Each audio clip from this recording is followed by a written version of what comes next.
10 मुकाबले 10 जीत भाई team India को यार, अनबीटन पहुंच चुकी है अहमदाबाद और वेट कर रही है ऑस्ट्रेलिया का। यार इस बार जो 2003 का बदला है ना वो लेना है भाई, वो बदला लेना और सूद समेत लेना है, और साथ ही जो 2011 से ट्रॉफी का सुखा था ना आईसीसी, वो भी चाहिए भाई। कहीं ना कहीं से अब मुझे ये साइन ये महसूस हो रहा कि नहीं, अब इंडिया जीत चुका है वर्ल्ड कप। लेकिन इतिहास जो बोलता है, इतिहास जो बताता है, जो हिस्ट्री है यार, उससे भी कहीं हम मुकर नहीं सकते, उससे भी भाग नहीं सकते। मैं अगर इतिहास बताऊंगा ना, इंडिया और ऑस्ट्रेलिया अब तक 13 बार आमने सामने आ चुके हैं, 13 बार, और 13 में से उसने 8 बार जीता है ऑस्ट्रेलिया ने, हमने सिर्फ 5 बार जीता है। मैं अब मुकाबला गिराता हूं, हम पहला मुकाबला हमारा शायद से 1983 में हुआ था। 1983 में हमने, आपको पता है कि हमने वर्ल्ड कप जीता था 1983 में। तो वर्ल्ड कप के उसमें हमने एक बार ऑस्ट्रेलिया को हराया वहां पे, और ऑस्ट्रेलिया ने एक बार हमको हराया 1983 में। मतलब 2 मैचेस हुए और एक ऑस्ट्रेलिया ने जीता, एक हमने जीता था। लेकिन हमारी कैंपेन आगे बढ़ी थी, ऑस्ट्रेलिया की कैंपेन पहले खत्म हो गई थी और हमने वो फाइनल जीत लिया था वेस्ट इंडीज के सामने। उसके बाद 1987 में भाई 2 मुकाबले हुए, एक ऑस्ट्रेलिया जीता और एक इंडिया जीता। भाई वहां पर ऑस्ट्रेलिया ने आगे अपनी कैंपेन बढ़ाई और हमारी कैंपेन उधर खत्म हो गई और हम हार गए और हम घर आ गए। ऑस्ट्रेलिया ने वर्ल्ड कप जीत लिया वो। फिर 92 में एक ही बार आमने सामने आए और वहां पे ऑस्ट्रेलिया ने आसानी से जीत लिया भाई। फिर 96 में आमने सामने आए, वहां पर भी ऑस्ट्रेलिया ने हमें आसानी से हरा दिया। फिर 99 में आमने सामने आए, वहां पर भी ऑस्ट्रेलिया ने हमको आराम से हरा दिया। फिर 2003 में 2 बार आमने सामने आए। अब 2003 तो सबको याद रहेगा भाई, किसको याद नहीं है? जो क्रिकेट का फैन होगा उसको जरूर याद रहेगा 2003 वो साल था जब ऑस्ट्रेलिया ने हमको एक बार नहीं 2 बार हराया था, और एक बार लीग मैचेस में और एक बार फाइनल में। इस तरह से हराया था, इतनी बुरी हार दी थी हमको कि भाई हम 2007 में उठ भी नहीं पाए थे। मतलब 2003 में हराया तो 2007 तक हमारा टीम कॉम्बिनेशन ऐसा हो गया तो ऊपर से नीचे तक पूरा लड़खड़ा गया था। तो यार ऑस्ट्रेलिया ने 2003 में भाई फाइनल में हमें हराकर सारे इंडिया के फैंस के सपनों पे पानी फेर दिया था। फिर 2007 में तो आए नहीं आमने सामने। फिर 2011 में हम आमने सामने आए, वहां पर इंडिया ने आराम से जीत हासिल कर ली और ऑस्ट्रेलिया को हराया, क्योंकि वो कैंपेन हमारे ऐसी थी कि जहां पे हमने वर्ल्ड कप जीता था 2011 में, सबको पता है। फिर 2015 में हम आमने सामने आते हैं, वहां पर भी ऑस्ट्रेलिया हमको हरा देता है और अच्छे खासे मार्जिन से हरा देता है। फिर 2019 में हम आमने सामने आते हैं इंग्लैंड में, वहां पर भाई इंडिया ऑस्ट्रेलिया को हरा देता है 36 रन से। फिर हम आमने सामने आए इस वर्ल्ड कप में लीग मैचेस में 2023 के पहला जो मैच खेला हमने ऑस्ट्रेलिया के सामने, और वो हिस्ट्री लेके चल रहे थे कि नहीं हिस्ट्री ये बोलती है, हिस्ट्री वो बोलती है। तब तक 12 मैचेस हो रखे थे और उसमें से ऑस्ट्रेलिया ने 7 जीते हुए थे और समथिंग 4 हमने जीते हुए थे, 8 उन्होंने जीते हुए थे। तो ऐसा हो गया था। लेकिन हमने क्या किया, इस वर्ल्ड कप के पहले ही मैच में ऑस्ट्रेलिया को बुरी तरह से हरा दिया, 199 पे ऑल आउट कर दिया, 6 विकेट से ऑस्ट्रेलिया को हरा दिया। तो भाई अब आगे क्या गणित बनी कि आगे भाई ऑस्ट्रेलिया ने वहां पे 2 मैचेस जरूर हारे, वहां पे ऑस्ट्रेलिया आगे चल के उसने लगातार 8 मैचेस जीते और पहुंच गई है फाइनल में पहुंच गई इंडिया के सामने। तो अब भाई इंडिया वर्सेस ऑस्ट्रेलिया का मैच है, अब जो देखने लायक है, जबरदस्त मैच होने वाला है, क्योंकि ऑस्ट्रेलिया भी आज अहमदाबाद पहुंच जाएगी, इंडिया पहले पहुंच चुकी है, आज इंडिया का प्रैक्टिस सेशन भी था। लेकिन अगर मैं कंपैरिजन करूं team wise, bowling, batting, fielding, captaincy, भाई मुझे कहीं ना कहीं टीम इंडिया बहुत जबरदस्त लग रही। लेकिन वही बात है कि हिस्ट्री को, इतिहास को नहीं भुला सकते यार। जो मैंने आपको बताया पुराने मुकाबलों में ऐसा था, ये था, ये सब चीजें जरूर हैं। ये हमारा न्यूजीलैंड के साथ में था कि हमने न्यूजीलैंड के साथ में 2003 के बाद एक भी मुकाबला नहीं जीता था, लेकिन यहाँ पे हमने न्यूजीलैंड को ट्वाइस, मतलब 2 बार यहाँ पर हराया है, एक बार सेमीफाइनल में, एक बार लीग स्टेज में। तो ऑस्ट्रेलिया के साथ भी वही होने वाला है, एक बार हमने उसको लीग स्टेज में हरा दिया, अभी एक बार फाइनल में हराना है।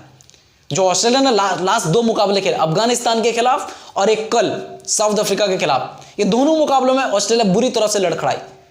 अफगानिस्तान ने ऑस्ट्रेलिया को बुरी तरह से हार देने पे वो कर दिया था, लेकिन अफगानिस्तान की खुद की गलती थी, जो मैक्सवेल का कैच छूटा ना, वहां से जो अफगानिस्तान के हाथ से जो मैच छूटा, तो फिर ऑस्ट्रेलिया वो मैच जीत गई। लेकिन कल के मैच में भी ऑस्ट्रेलिया ने कोई खास परफॉर्म नहीं किया, लास्ट मतलब 18 या 15 बॉलें रख के जीते, लेकिन 210 रन चेस करने में ऑस्ट्रेलिया के हवा निकल गए थे, बुरी हालत हो गई थी ऑस्ट्रेलिया की। जबकि ओपनिंग साझेदारी बहुत अच्छी हुई थी, 60-70 रन लगा दिया था ओपनिंग ने, लेकिन उसके बाद जो मिडिल ऑर्डर है कुछ कर नहीं पाया, कुछ खास नहीं कर पाया। तो मैं अगर कंपैरिजन करूं ना हमारे मतलब पहले से, और 10 मैचेस हमने जीते हैं, पहले मैच से अब तक हमने 2 बार लड़खड़ाए। एक ऑस्ट्रेलिया के सामने पहला मुकाबला था, वहां पे हमारे 2 रन पे 3 विकेट हो गए थे, लेकिन उसके अलावा हमने हर मैच में डोमिनेट किया है। एक न्यूजीलैंड के सामने जरूर हमको दिक्कत हुई थी, लेकिन हमने आसानी से जीत ही लिया था। फिर भी इतना तो चलता है ना क्रिकेट में, आ जाता है आसपास तो आ ही जाता है। लेकिन मैं उसके अलावा कोई ऐसा मैच नहीं है जहां पे इंडिया को ज्यादा तकलीफ हुई रहेगी। लेकिन ये फाइनल है, और फाइनल का जो बोलते ना, अब सब लोग ये मानते हैं, आज मैं देख रहा हूं मीडिया चैनल्स में इनमें कि भाई ऑस्ट्रेलिया चैंपियन ब्लड है, चैंपियन का डीएनए है उनमें, और वो चैंपियंस की तरह खेलते हैं, ऐसा आते हैं वैसा आते हैं, और इंडिया लैग करता है। यार जरूर 2003 में इंडिया ने लैग किया था, वो बड़ी हार थी, मतलब इतने बड़े मार्जिन से हराना, ये सब चीजें 9 विकेट से हराया था समथिंग ऑस्ट्रेलिया नाम को। वहां पे हमने कुल बोर्ड पे 125 रन लगाए थे। खैर वो चीज को अलग साइड रख देते हैं यार, क्योंकि भाई अब ये नई जनरेशन है, ये मॉडर्न एरा के क्रिकेटर है भाई। यहाँ पे चाहे वो ऑस्ट्रेलिया वाले हों चाहे इंडिया वाले हों, हार नहीं मानते। बोर्ड पे 400 रन भी लग जाएंगे फिर भी हार नहीं मानते भाई, लड़ते हैं। पहले क्या होता था कि बोर्ड पे ज्यादा रन लग गए तो भाई फटाफट विकेटें चली जाती थी भाई, प्रेशर में कि अभी मारना कभी मारना। नहीं, अभी ऐसा नहीं होता है, ये मॉडर्न डे क्रिकेट है। यहाँ पर बल्लेबाज लास्ट का 6-7 नंबर पे, जैसे मैक्सवेल ने किया ना अफगानिस्तान के खिलाफ, 91 रन पे 7 विकेट हो चुकी थी, वहां से उसने जो मैच निकाला है 91 रन पे, मतलब 291 बनाने थे, और उसने 201 रन खुद बनाया, पूरे रन खुद बनाए। पैट कमिंस ने 68 बॉल के 12 रन बनाए। लेकिन मेरा मानना यह है कि भाई होगा, टक्कर जरूर होगी, लेकिन अगर कंपैरिजन करें, हमारी बैटिंग देखो, रोहित शर्मा क्या फॉर्म में चल रहा है, 130 का स्ट्राइक रेट है इस वर्ल्ड कप में। शुभमन गिल बहुत अच्छी फॉर्म से गुजर रहा बंदा यार, आईसीसी की नंबर 1 रैंक पे बंदा ओडीआई की। विराट कोहली द किंग कोहली भाई 50 शतक, इस वर्ल्ड कप में 3 शतक मार चुका बंदा, 711 रन बना चुका इस वर्ल्ड कप में। उसके अलावा श्रेयस अय्यर पिछले 2 मैचेस में उसने सेंचुरी बनाई है भाई। अब क्या चाहिए दूसरा? केएल राहुल की अगर बात नहीं करें तो ऐसा कैसे हो सकता है? केएल राहुल फैंटास्टिक फॉर्म से गुजर रहा बंदा। अगर मैं सूर्य कुमार यादव की बात करूं, सूर्य कुमार यादव को मौके उतने नहीं मिले, लेकिन जितना मिला उसने कुछ करके दिखाया। लेकिन अब बॉलिंग पे आते, पहले जड्डू ऑलराउंडर है, लेकिन हम पहले बॉलिंग की बात करें, स्पिन बॉलिंग हमारे और उनकी कंपेयर कर लेते हैं, क्योंकि भाई वहां पे एक जंपा के अलावा 2 पार्ट टाइमर है, मैक्सवेल और ट्रेविस हेड। भले पिछले साउथ अफ्रीका वाले मुकाबले में ट्रेविस हेड ने 2 विकेट जरूर निकाली थी, लेकिन जो हमारे जडेजा और कुलदीप यादव है, एक जोड़ी है भाई, जो बीच के ओवर में आके बहुत टेंशन दे सकते हैं ऑस्ट्रेलिया को। लेकिन अगर मैं इनके बात करूं, कंपेयर करूं, तो भाई ट्रेविस हेड और मैक्सवेल उतना इफेक्टेड नहीं है। हाँ, एडम जंपा का जरूर डर है, एडम जंपा ने जरूर विकेटें ली है भाई, 22 विकेटें उसके पूरे वर्ल्ड कप में। पिछले मैच में, साउथ अफ्रीका वाले मैच में कुछ खास नहीं कर पाया था, लेकिन हर मैच में नहीं तो 3 और 4 विकेट निकाले उसने। लेकिन अगर पेस बॉलिंग अटैक, तो वो मैं बोलूंगा यार लाइक टू लाइक है। मैं बोलूं अगर ऑस्ट्रेलिया वाले शेर है तो हमारे वाले बब्बर शेर है, जबरदस्त है। दोनों साइड में पेस अटैक बहुत जबरदस्त है। बुमराह स्टार्क है, यहां से पैट कमिंस है तो यहां से मोहम्मद शमी, वहां से हेजलवुड है तो यहां से मोहम्मद सिराज है। तो भाई ये मतलब लाइक टू लाइक है। तो भाई टक्कर जबरदस्त होने वाली है, जबरदस्त टक्कर होने। जो भी लोग ऐसा बोल रहे हैं ना कि भाई इंडिया वन साइडेड नहीं जाएगा मैच, आप ये चीज नोट कर लो, वो ऑस्ट्रेलिया है। ऑस्ट्रेलिया वो हमारा कैसा, हमने 2011 जीता, उसके बाद अभी तक हमारे पास कोई आईसीसी नहीं है। लेकिन मैं अगर ऑस्ट्रेलिया का गिना हो ना, उन्होंने फर्स्ट वर्ल्ड कप जीता था 87 में, उसके बाद वो सेमीफाइनल या फाइनल तक पहुंचते हैं, कैसे भी करके वो सेमीफाइनल फाइनल तक जाते हैं। उनका ये 8वां फाइनल है ये, हमारा ये चौथा फाइनल है, चौथा या 5वां फाइनल है। लेकिन हमने फिर भी चौथा फाइनल हमारा समथिंग। 2003 में हम हार गए थे, 83 में एक बार एक फाइनल, हाँ यही चौथा हमारा फाइनल है। लेकिन अगर मैं बात करूं ऑस्ट्रेलिया की यार, 2000 डोमिनेशन देख रहा हूं उनकी, 99 में उन्होंने जीता, 2003 में उन्होंने जीता, 2007 में उन्होंने जीता, फिर 11 छोड़ा तो 15 में जीता, फिर 19 छोड़ा, अभी 23 आ चुका है। कुछ नहीं बोल सकते भाई। लेकिन अगर मैं बोलूं कि जिस तरह की फॉर्म से टीम इंडिया के बल्लेबाज गुजर रहे हैं, जिस तरह की फॉर्म से टीम इंडिया के बॉलर गुजर रहे हैं, जिस तरह की फील्डिंग कर रहे हैं, जिस तरह का एक बोलते ना एक कंप्लीट पैकेज है टीम इंडिया, तो वहां पर ऑस्ट्रेलिया लैग करेगा। लेकिन यार ये भी नहीं बुला सकते कि मैक्सवेल की क्या फॉर्म लगी हुई है। डेविड वार्नर भाई जहां पर आके 18 बॉलों में 4 छक्के मारे उसने पिछले मैच में, और वो भी लगभग रोहित शर्मा के नेक टू नेक चल रहा बंदा यार। रोहित शर्मा और डेविड वार्नर बोल छक्कों के मामले में लगभग है 25-28 छक्के के 25-28 छक्के के, लगभग रन भी उनके लगभग सेम है, 550 रन के लगभग है दोनों के भी। लेकिन अगर मैं बात करूं मिडिल ऑर्डर, तो मिडिल ऑर्डर में जरूर स्मिथ इनके लिए भाई कंसर्न बना हुआ है। स्मिथ हो गया, लबुशेन हो गया, उन दोनों ने भी कल के मैच में तो वो भाई मार्क मरवा के निकल गए थे। स्मिथ का वो शॉट, यही चीज अगर विराट कोहली करता ना तो इंडियन मीडिया उसके कपड़े फाड़ देती, इंडियन मीडिया नहीं छोड़ती थी। इंडियन मीडिया भाई ऐसा पीछे पड़ती विराट कोहली के कि भाई उसने 60 बॉलें खेली, 30 रन बनाया, मैच छोड़ के आ गया था, ऐसा कर। लेकिन नहीं, स्मिथ था तो किसी ने कुछ नहीं बोला। विराट कोहली स्लो क्यों खेलता है, विराट कोहली बना के क्यों खेलता है, पर वो क्यों खेलता है भाई कि 100 से नीचे की स्ट्राइक रेट पे खेलता है, या मतलब जो भी अपने एक अपने जोन में जाके खेलता है। क्यों खेलता है कि कभी ऐसी सिचुएशन रही ना, एक साइड से अगर विकेट जाते ना तो विराट कोहली एक साइड पे खड़ा रहता है, और जब तक विराट कोहली खड़ा रहता है तो सामने वालों की हवाएं निकल जाती है कि भाई अब क्या होगा। जब तक विराट कोहली तब तक तो मैच हमारे हाथ में नहीं है, कभी भी वो मैच बदल देगा भाई, एक ओवर में मैच बदल सकता है वो। लेकिन अगर मैं बोलूं कि भाई जो लोग क्रिटिसाइज करते हैं ना विराट कोहली को, पहले देख लो यार, समझ लो, क्रिकेट की समझ नहीं है तुम में। अगर क्रिकेट की समझ होती तो तुम लोग ये चीज नहीं करते। कल आपने स्मिथ को देखा रहेगा, लबुशेन को देखा रहेगा, क्या था 200 बॉलों में 100 रन चाहिए थे, वहां से ऐसी सिचुएशन आ गई थी कि एक टाइम पे कि 30 बॉलों में 6 रन चाहिए थे। मतलब आप समझ रहे हो। और लबुशेन और स्मिथ तो टेस्ट के कितने अच्छे प्लेयर है, उन दोनों को तो आराम से खेलना चाहिए था, लेकिन नहीं हुआ ना ऐसा। क्यों नहीं हुआ, रीजन है इसके पीछे। रीजन ये है कि भाई स्मिथ को भी ये था कि नहीं यार अब 60-70 बॉलें हो चुकी, मैं भी उड़ा के खेलूंगा, और वो कैच खड़ा कर दिया, बॉल खड़ी हो गई भाई, क्विंटन डी कॉक ने पकड़ लिया कैच। और उसके बाद क्या होता, कुछ नहीं होता भाई। खिलाड़ियों के पास एक वो रहता कि भाई एक एक्सक्यूज रहता कि भाई नहीं भाई मैं भी मारने जा रहा था। उसके बाद लबुशेन ने क्या किया, कुछ नहीं किया, है ना। मार्क स्टोनिस की जगह पे आया वो। रिकी पॉन्टिंग ने भी ये चीज़ बोली है कि भाई रिकी पॉन्टिंग बोलता है कि नहीं मैं अगर कप्तान होता तो मैं मानस लबुशेन को ही खिलाता था। इसके लिए तो मैनेजमेंट ने ये वो लिया कि भाई रिकी पॉन्टिंग 2-3 वर्ल्ड कप जीता हुआ कप्तान है, वो बोल रहा है तो हम उसी के साथ जाएंगे। क्योंकि मार्क स्टोनिस कोई बुरा नहीं कर रहा था, लेकिन मानस लबुशेन ने जो बीच में 2-3 पारियां खेले, 2 या 3 मैचेस निकाले यार। मैक्सवेल पे तो भरोसा नहीं कर सकते। मैक्सवेल क्या है, मैक्सवेल एक इनका कैसा है कि लॉटरी जैसा सिस्टम है। मैक्सवेल चला तो चांद तक, नहीं चला तो शाम तक। मैक्सवेल का कोई भरोसा नहीं, वो उसके हर शॉट में जोखिम होता है, जोखिम रहता है उसका। हर शॉट ऐसा रहता है कि किसी भी बॉल पे वो आउट हो सकता है। हाँ, आपने देखा रहेगा कि भाई वो जब उसने अफगानिस्तान को भी हराया इन्होंने, वहां पे भी अगर अफगानिस्तान के बॉलरों में एक्सपीरियंस होता है, वो चीज़ रहती है। किसी और कंट्री के बॉलर वो रहते हैं, जैसे इंडिया के बॉलर रहते, पाकिस्तान के बॉलर रहते, ऑस्ट्रेलिया, साउथ अफ्रीका, इंग्लैंड के बॉलर रहते, तो जरूर भाई मैक्सवेल को तकलीफ देते थे। लेकिन अफगानिस्तान के बॉलर तो वो उसके बल्ले के नीचे बॉल दे रहे थे बार बार, जो चीज़ उनको महंगी पड़ी। मैक्सवेल चला तो चांद तक, नहीं चला तो शाम तक। भाई ये तो इनका मिडिल ऑर्डर है। मिचेल मार्श भाई चला तो चांद तक, नहीं चला तो शाम तक। कल भी वो 0 पे आउट हो गया। मेन जो क्रिकेट इनकी शुरू होती है डेविड वार्नर से। डेविड वार्नर जिस दिन मारता है तो इनकी लंबी चलती है, नहीं मारता है तो भाई इनकी फंस जाती है पूरी। स्मिथ ने तो इस वर्ल्ड कप में कुछ किया ही नहीं भाई। भले 1-2 मैचेस में बैठा भी रहा, लेकिन कुछ नहीं किया है।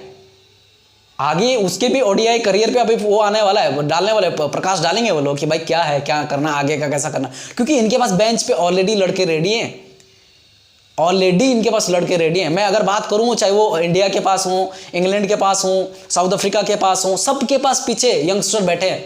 अगर तुम्हारे बड़े प्लेयर नहीं परफॉर्म करते हैं तो डेफिनेटली मैनेजमेंट उनको बैक नहीं करेगा। मैनेजमेंट सिंपल ही बोलेगा भाई कि अब नए लड़कों को चांस दो। लेकिन अगर तुम्हारे प्लेयर अच्छा कर रहे हैं, जैसे अभी इंडिया के देखो तुम, रोहित शर्मा अच्छा कर रहा है, विराट कोहली अच्छा कर रहा है, मोहम्मद शमी अच्छा कर रहा है, केएल राहुल अच्छा कर रहा है, मतलब मैं जो ठीक ठाक एज उनकी मैं बात कर रहा हूँ, रविंद्र जडेजा अच्छा कर रहा है, तो इनको नहीं बिठा सकते यार।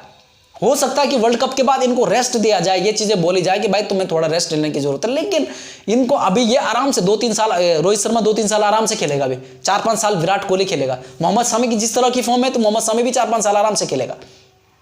तो मेरा मानना है कि भाई अगर मैं देखूं, कंपेयर करूं, तो भाई नहीं यार, दूर दूर तक मुकाबला नहीं। लेकिन हिस्ट्री, जो इतिहास है कि भाई ऑस्ट्रेलिया पीक करती है फाइनल में, फाइनल सेमीफाइनल में अच्छा क्रिकेट खेलते। कल जिस तरह का खेला वो हक दिया था उन्होंने। लेकिन जो बोला जाता है, जो हमने देखा अपनी आंखों से भाई कि ऑस्ट्रेलिया भाई उसका विनिंग रेट जो है ना सेमीफाइनल फाइनल में 85% है। वहीं अगर इंडिया का बोले तो इंडिया का उतना नहीं है भाई। इंडिया पहले लीग स्टेज में ही बाहर हो जाती थी, लेकिन अब तो कम से कम इस बार तो टीम ने भाई सेमीफाइनल का दरवाजा तोड़ दिया, बहुत मुश्किल से तोड़ा। 2011 के बाद पहली बार तोड़ा है। 2015 में बुरी तरह से बाहर हो गया था। 2019 में तो न्यूजीलैंड ने मारा था, याद रहेगा आपको, 239 रन हम चेज नहीं कर पाए थे। वो रन आउट धोनी का, लेकिन ब्लेम वो करते, लेकिन यार छोड़ो ना वो चीज़ें, पुरानी चीज़ों को पुराने उसमें छोड़ दो, अभी नया जो है हमारे पास उसमें चलो। और मुझे क्या लगता है इस बार हम आराम से जीत रहे हैं, आराम से जीत रहे हैं, आराम से। लेकिन इंडियन टीम को भी ये चीज़ समझनी पड़ेगी, क्योंकि उनको ये प्रेशर लेके नहीं जाना पड़ेगा, दबाव लेके नहीं जाना चाहिए कि भाई ऑस्ट्रेलिया है सामने या समथिंग, पहले हमारी हिस्ट्री ये रह चुकी है, हम इनके साथ हार चुके हैं। नहीं यार, है ना, जस्ट नॉर्मल क्रिकेट की तरह अगर खेलेंगे, नॉर्मल मैच की तरह अगर खेलेंगे, नहीं भाई तो ठीक है। और सबसे बड़ी जिम्मेदारी भाई रोहित शर्मा शुभमन गिल पर रहेगी ही रहेगी, क्योंकि शुरुआत अगर टॉस जीतते हैं, पहले बल्लेबाजी करते हैं, तो भाई मेरे हिसाब से इनको आराम से, जो रोहित शर्मा बोलते हैं ना कि इंटेंट के लिए नहीं जाना चाहिए यार, ये फाइनल है, यहाँ पे इंटेंट को नहीं जाना चाहिए कि इंटेंट दिखा रहे हैं हम ये कर रहे हैं, नहीं भाई, यहाँ पे ये एक मौका है, यहाँ पे तुम अगर पहली बॉल पे तुम इंटेंट दिखाने के चक्कर में आउट हो गया ना, तो पूरे टीम के पकौड़े लग जाएंगे। तो मेरे हिसाब से रोहित शर्मा को वो क्रिकेट खेलनी चाहिए जहां पे उनको पता है कि भाई मैं आउट, जोखिम भी कम हो और रन भी बने, मैं आउट भी ना हूं, क्योंकि विकेट यहां पर एक विकेट की भाई प्राइस टैग होनी चाहिए। और मैं बोलता हूं उसके बाद विराट कोहली के पास जिम्मेदारी होगी, उसके बाद श्रेयस अय्यर के ऊपर जिम्मेदारी रहेगी, केएल राहुल के ऊपर जिम्मेदारी रहेगी, इनफैक्ट सूर्य कुमार यादव को भी रेडी रहना चाहिए। यही एक चांस है जहां पर सूर्य कुमार यादव अपने आप को प्रूव कर सकते हैं कि इस वर्ल्ड कप में उनको क्यों लाया गया। वहीं रविंद्र जडेजा, यार रविंद्र जडेजा तो हर तरह से करके देता है यार, वो बंदा उस पे उन पे नहीं, बॉलरों पे तो कोई दबाव नहीं। आगे के जितने मैचेस हमने जीते ना, ऑस्ट्रेलिया को 199 पे आउट करना या न्यूजीलैंड को बुरी तरह से आउट वो करना, हराना, वो हमने पूरा बॉलरों की बदौलत करी, बैट्समैनों की बदौलत नहीं करा हमने, ये सब कुछ ये बॉलरों की बदौलत करा है। तो ये था भाई मेरे हिसाब से ऑस्ट्रेलिया, अगर मैं कंपैरिजन करूं तो ऑस्ट्रेलिया भाई काफी पीछे है इंडिया से यार। अगर मैं बात करूं कप्तानी की, रोहित शर्मा की कप्तानी की, तो रोहित शर्मा की कप्तानी बीच में थोड़ा क्या, रोहित शर्मा के पास पैकेज बढ़िया है यार। विराट कोहली के पास जो 2019 में टीम थी ना, उसके पास 4 नंबर का कंसर्न था, 4 नंबर पे उसके पास नहीं था भाई। कभी तुम्हारा दिनेश कार्तिक खेला, कभी विजय शंकर खेला, कभी ऋषभ पंत खेल रहा, कभी हार्दिक पांड्या आ रहा है वहां पे, तो वो 4 नंबर का स्लॉट किसी एक क्रिकेटर के लिए नहीं था। जबकि अंबती रायडू को इन्होंने जब पूरे साल इन्होंने उसको मैचेस खिलाए, उसको बोला नहीं तेरे को 4 नंबर के लिए देख रहे, पता नहीं क्या हुआ अचानक से, उसके बाद भाई अंबती रायडू को इन्होंने थ्रू कर दिया और उसके बाद विजय शंकर को लाया। वो इतनी अच्छी कैंपेन भाई, वहां पे भाई 239 रन हम चेज नहीं कर पाते सेमीफाइनल में, वो धोनी का डाइव नहीं मारा धोनी ने। जब बात जो आप कुछ भी बोल सकते हैं, लेकिन अब जो समय बीत गया उस पर तो हम कुछ भी टिप्पणी कर सकते हैं, लेकिन अगर मैं बोलूं ना उस टाइम पे अगर जो डिसीजन था विजय शंकर को लाने का, बिल्कुल गलत डिसीजन था वो।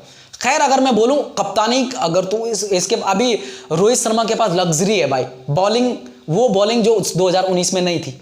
2019 में पेस बॉलिंग को हमारा लीड कर रहा था भुवनेश्वर कुमार, इस बार जसप्रीत बुमराह, मोहम्मद शामी लीड कर रहे हैं। लेकिन उस समय भले मोहम्मद शामी भी था, उस समय पे जसप्रीत बुमराह भी था, लेकिन भाई लीड भुवनेश्वर कुमार कर रहा था। और आपको पता है भले उसके पास स्विंग अच्छी है, लेकिन इंग्लैंड की कंडीशन में कैसा क्या है आपको तो समझ में आता ना, वहां पे क्या किस चीज की वो रहती है, किस चीज की वैल्यू करते हैं बैट्समैन, तो वो चीज थी। लेकिन अगर मैं बात करूं आप इसके बैटिंग की, रोहित शर्मा के पास अच्छी है, टीम की इन्वायरमेंट अभी उन्होंने अच्छा बनाया। अच्छा क्यों कब बनता है, जब मैचेस जीतते हैं ना, टीम मैचेस जीतती है, उसके बाद ड्रेसिंग रूम का अपने आप ही माहौल अच्छा हो जाता है यार। अगर तुम मैचेस हारो ना, 2 मैचेस हारो तो माहौल खुद ही बिगड़ जाएगा, क्योंकि वहां पर बदलना शुरू कर देंगे, इसको चेंज कर दिया, उसको चेंज कर दिया, उसको बिठा दिया, उसको खिला दिया, तो खुद ही माहौल खराब होने लगता कि यार मेरा नंबर तो नहीं आएगा, मेरा नंबर तो नहीं आएगा। लेकिन यहां पर टीम जीत रही है तो किसी का कोई माहौल बिगड़ने की वो नहीं होती। लेकिन ये जो चांस है ये 4 साल में एक बार आता है, और ये चांस भुनाना बहुत जरूरी है, बेहद जरूरी है। ये चांस 4 साल में एक बार आता है, और इस चांस को अगर नहीं बनाया तो मेरे को लगता है कि हमें भाई 4 साल का इंतजार करना पड़ेगा। और मैं आशा करता हूं कि भाई ये चांस इंडिया जरूर बनाएगा, ऑस्ट्रेलिया को इस बार जरूर हराएगा। तो देखते हैं क्या होता है भाई, क्योंकि आज 17 तारीख है, 19 तारीख को मुकाबला है। लेकिन अगर इंडिया ये चांस भुना देता है तो भाई इस साल की सबसे बड़ी दिवाली तो अब है भाई, 19 तारीख को है। जो 12 तारीख को दिवाली गई ना तो छोटी दिवाली है फिर। लेकिन ये चांस भुनाना आना चाहिए टीम इंडिया को। जिस तरह के क्रिकेट अभी तक खेल रहे हैं उसी तरह के क्रिकेट खेले, प्रेशर में ना आए, दबाव में ना आए, किसी भी चीज़ का कोई स्ट्रेस ना ले कि भाई ये हुआ वो हुआ। हिस्ट्री को पीछे छोड़ दें, आगे का गेम खेलें और अपना स्वाभाविक गेम्स खेलें। मीडिया पे ध्यान ना दें, इन चीज़ों पे ध्यान ना दें, क्योंकि बाहर से तो कुछ भी बोल रहे हैं, कुछ भी बोल रहा है। पाकिस्तान की मीडिया अलग ट्रोल कर रही है, यहाँ से अलग हो रहा है, ऑस्ट्रेलियन मीडिया अलग कर रही है, सब लोग अपना अपना वो कर रहे हैं। लेकिन क्रिकेटर को अपना गेम खेलना चाहिए, किसी पे ध्यान नहीं देना चाहिए, ये मेरी पहले सलाह रहेगी। लेकिन मेरा अगर वो देखेंगे नहीं तो मेरा भी कहाँ से देखेंगे। खैर ये था भाई मेरा वीडियो आज का, मेरा ओपिनियन ये था। जरूर पहले की हिस्ट्री ऑस्ट्रेलिया को भारी बनाती है, लेकिन अब जो क्रिकेट जो प्रेजेंट में है वो इंडिया को भारी बनाता है। और इस तरह से मैं अगर बोलूंगा कि फाइनल के लिए मेरी जो प्रेडिक्शन रहेगी वो अब 50-50 नहीं 60-40 रहेगी, 40 ऑस्ट्रेलिया को और 60 मेरी इंडिया को रहेगी, जिस तरह की फॉर्म चल रही। ठीक है, चलो मिलते हैं भाई एक और नए वीडियो के साथ में कल। आज के लिए इतना ही। जय हिंद, जय भारत।